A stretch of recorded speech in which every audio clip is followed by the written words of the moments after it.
నమస్తే, నేను మీ మాధురి. ఈరోజు మనతో పాటు స్టూడియోలో ఉన్నారు Rajesh Chadi, law of attraction coach. Hello sir. Hello madam.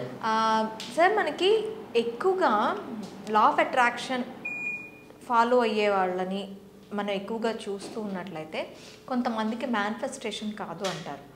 కొంతమందికి మేనిఫెస్టేషన్ అనేది చిట్టికేస్తే అలా అయిపోతూ ఉంటుంది. మనం ముఖ్యంగా చాలామంది సెలబ్రిటీస్ కానీ లేదు మిలీనియర్స్ కానీ వీళ్ళని చూసుకున్నట్లయితే ఈ మధ్య కాలంలో లా ఆఫ్ అట్రాక్షన్ గురించి వాళ్ళు మాట్లాడుతున్నారు, వాళ్ళ మేనిఫెస్టేషన్స్ గురించి మాట్లాడుతున్నారు. అసలు వాళ్ళకి అలా వర్కౌట్ అవ్వడానికి కారణం ఏంటంటారు? సో ప్రతి ఒక్కరికి లైఫ్లో మనం ఎంత నాలెడ్జ్ ఉన్నా, ఎంత స్కిల్ ఉన్నా, ఎంత టాలెంట్ ఉన్నా ఏమంటారు, కాలం కలిసి రావాలంటారు, టైం కలిసి రావాలంటారు. సో అలాగే ఈ లా ఆఫ్ అట్రాక్షన్ని ఎవరైతే బిలీవ్ చేస్తారో, బాగా నమ్ముతారో, వాళ్ళకు కూడా ఒక లైఫ్ సైకిల్ ప్యాటర్న్ ఉంటుంది. సో ఫర్ ఎగ్జాంపుల్ మనకి Elon Musk. So Elon Musk అనగానే మన అందరికీ తెలుసు ఇప్పుడు top 1 billionaire. And is not only billionaire, సోషల్గా కూడా చాలా ఇంపాక్ట్ చేస్తూ ఉంటారు పీపుల్. ఇప్పుడు రీసెంట్గా యుఎస్ ఎలక్షన్స్లో ట్రంప్ గెలవడానికి main one of the reason Ilan Musk. So అంటే అతను ఆ విధంగా తన లైఫ్ని డిజైన్ చేసుకున్నాడు. సో చాలామందికి ఇలాన్ మాస్క్ గురించి ఎక్కువ తెలియకపోవచ్చు, but I'm a big fan of Elon Musk. So తను ఒక జస్ట్ ఫిజిక్స్ నేర్చుకున్న ఒక గ్రాడ్యుయేట్, యూనివర్సిటీ గ్రాడ్యుయేట్. ఆ తర్వాత ఎప్పుడైతే ఈ లా ఆఫ్ అట్రాక్షన్ గురించి ఎక్కువగా తెలిసిందో దాన్ని పట్టుకొని తన లైఫ్ని డిజైన్ చేసుకున్నాడు ఆ విధంగా. ఓకే. సో మనం ఈవెన్ ప్రయోగాలలో కూడా తన ఫస్ట్ 3 ఏదైతే ఎక్స్పెరిమెంట్స్ ఉంటాయో రాకెట్ అవి ఫ్లాప్ అయ్యాయి. సో అది ప్రతిసారి తను ఈ యొక్క లా ఆఫ్ అట్రాక్షన్తో ఎనర్జీని బిల్డ్ చేస్తూ పోతున్నాడు. ఈవెన్ తన ఇప్పుడు చేస్తున్న బిజినెస్ ఎంపైర్ కూడా everything related to law of attraction. Okay. So దానికి రీజన్ ఏంటంటే మనకు చాలా వరకు ఏంటంటే లా ఆఫ్ అట్రాక్షన్ అనేది మనకి తెలియకుండానే లా ఆఫ్ అట్రాక్షన్ మనలో ఉంటుంది, మన లైఫ్ సైకిల్లోనే లా ఆఫ్ అట్రాక్షన్ ఉంటుంది, కానీ మనం దాన్ని ఐడెంటిఫై చేయము. సో దానికి సింపుల్ రీజన్ ఏంటంటే టెస్లా అనే ఒక సైంటిస్ట్ తన ఎంటైర్ లైఫ్ని ధారపోసి అసలు ఈ యూనివర్స్లో ఉన్న ఎనర్జీస్ దేన్ని బేస్ చేసుకొని పనిచేస్తాయి. ఇప్పుడు మనం మాట్లాడుతున్న సౌండ్ కానీ, రేడియో కానీ, వాల్యూమ్ కానీ, లైట్ కానీ, ఎనీథింగ్ ఏదైనా ఎనర్జీ ఎలా ట్రాన్స్ఫర్ అవుతున్న దాని గురించి తను కొన్ని లక్షల ప్రయోగాలు చేశాడు. సో ఎప్పుడైతే ఇలాన్ మాస్క్ టెస్లా కంపెనీ వాళ్ళతో డిస్కషన్స్ జరిగాయో దాని బిహైండ్ ద రీజన్స్ అన్నీ తనకు తెలిసిపోయాయి, అంటే సీక్రెట్స్.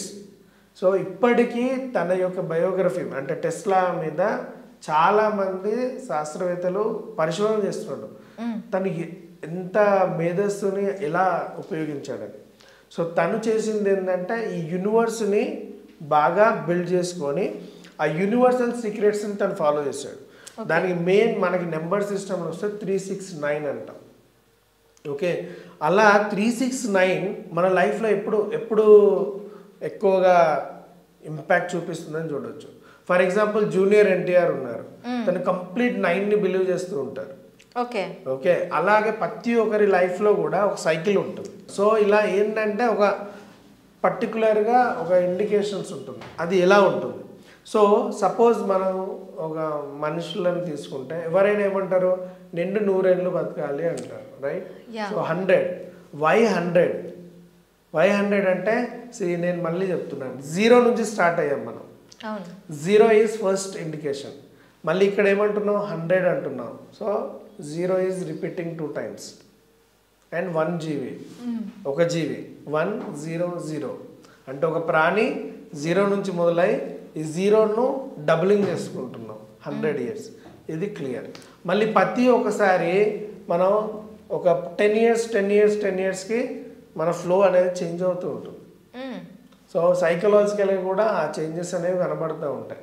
మనకి 20 సంవత్సరాలు అన్నప్పుడు ఒకలాగా బిహేవ్ చేస్తాం, 30 అన్నప్పుడు ఇంకోలాగా వేస్తాం, 40 అనగానే నేను మిడిల్ ఏజ్కి వచ్చాను, 50 అనగానే నేను సీనియర్ సిటిజన్కి దగ్గర, 60 రాగానే నా రిటైర్మెంట్ ఏజ్ అనుకుంటాం, 70 రాగానే నేను ఓల్డ్, నా ఫ్యామిలీ మెంబర్స్ నన్ను టేక్ కేర్ చేసుకోవాలనుకుంటాం, 80 రాగానే అన్నీ ఉంటాయి కానీ శక్తి ఉండదు, ఎనర్జీ ఉండదు, 90 రాగానే అన్నీ తెలుసు, నాలెడ్జ్, శక్తి అన్నీ ఉంటాయి, బట్ ఉంటామో లేదో తెలియదన్న ఒక ఆందోళన మళ్ళీ స్టార్ట్ అవుతుంది.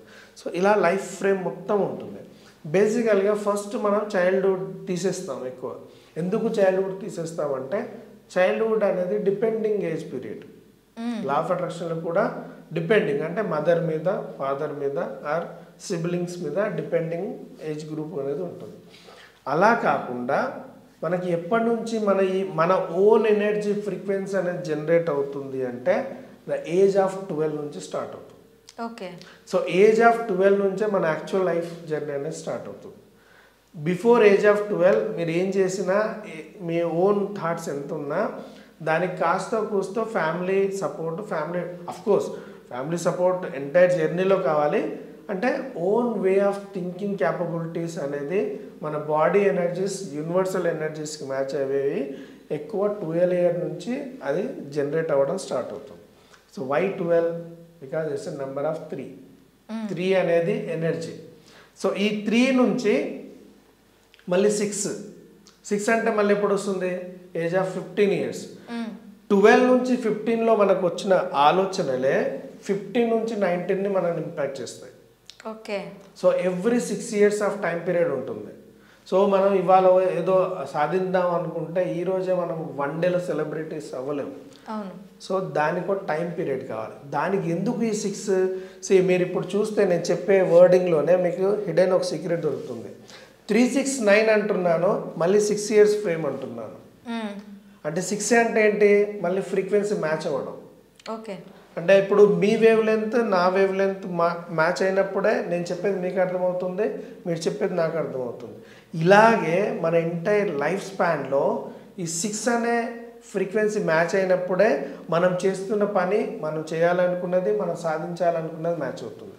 అందుకని ఏదైనా రంగంలో ఏదైనా ఒక స్టార్ట్ చేసినా, ఏదైనా మనం బిగిన్ చేసినా అందరు ఏమంటారు? మినిమం 3 ఇయర్స్ వెయిట్ చేయి అంటారు. ఎందుకు? ఆ ఎనర్జీస్ మ్యాచ్ అవ్వడానికి.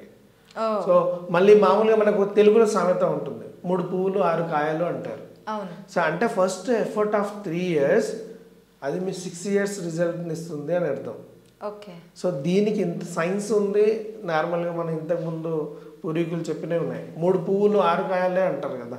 సో అలా మన లైఫ్ స్పాన్లో ఎక్కడెక్కడైతే 3 and 6 మ్యాచ్ అవుతుందో ఈ ఇయర్స్ చాలా ఇంపార్టెంట్.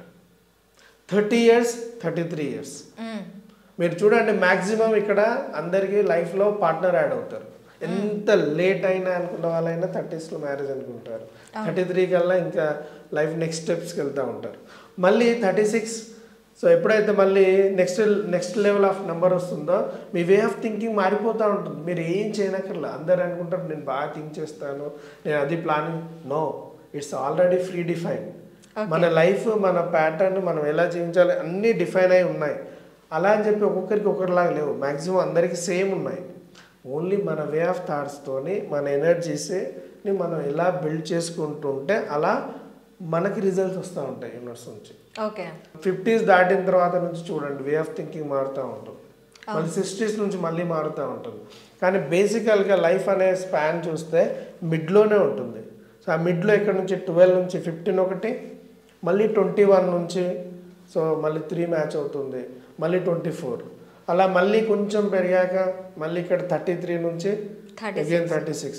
సో ఇలా ఎక్కడెక్కడైతే మన లైఫ్లో 3, 6, 9 అవుతుందో వాటిని మనం మ్యాచ్ చేసుకుంటూ మన అట్రాక్షన్, మన ప్లానింగ్ క్యాపబిలిటీని పెంచుకోవాలి.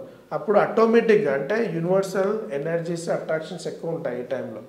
ఎలా అయితే మ్యాగ్నెట్ దగ్గరే అవుతున్నప్పుడు ఈజీగా అట్రాక్ట్ అవుతుందో అలా మనం ఈ ఏజ్ ప్యాటర్న్లో ఉన్నప్పుడు యూనివర్సల్ ఎనర్జీస్ కూడా మన దగ్గర ఎక్కువ మ్యాచ్ అవుతూ ఉంటాయి.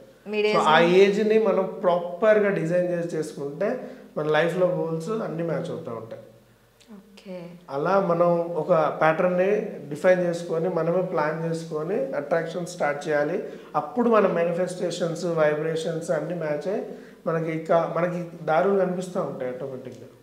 ఓకే, థ్యాంక్ యూ రాజేష్ గారు. Thank you very much.